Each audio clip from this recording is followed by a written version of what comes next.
this movie will concentrate on how to get photographs into Photoshop. Now there's a number of ways that we can do this. The most common one is go to File and Open, and here we have our Windows dialog box, and we just double click on the file and it opens. We can also use the keyboard shortcut, which is Control and O. It brings up the same dialog box, and you just click on the image you want, click open, or just double click on the image. The second way is double click in this blank area here, and it brings up the same dialog box. The third method is the drag and drop method. If you click on here, this will make Photoshop a wee bit smaller. And here I have a file on my desktop, and it's just a case of click and drag into Photoshop, and voila, it opens. So that's the third method. Now the next method is scanning. Now how you scan is you go to File, down to Import, and Wear Support. It will bring up this dialog box, and if you click here, you can navigate to where you want the program to actually put your file, and click OK. Now at the bottom, it's got some options. Opened acquired image in Photoshop. Yes, we want that tick. Create unique subfolder using the date today. That's down to your own preference. When it's scanned, it will put the image on the desktop in a folder with today's date. Any alterations we make to it within Photoshop and we save, it will alter that original file. So bear that in mind. Now this dialog box comes up, and there's my scanner there.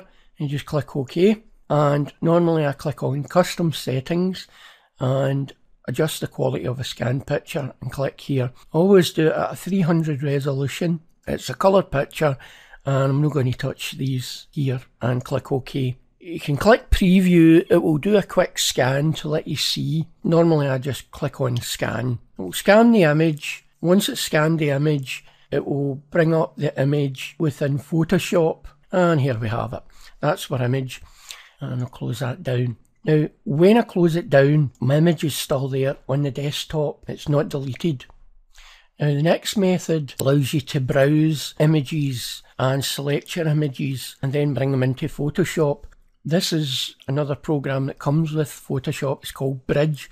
So we click on the Bridge icon to open Bridge, and I'll bring it over here so you can see what I'm doing. This is a series of images I've got on my hard drive, and if I click here, I can actually see a full-size preview of the image. So if I want to open it up in Photoshop, I just double-click the thumbnail and it will open it up in Photoshop. And the last method is new to CS5, and it's called Mini Bridge.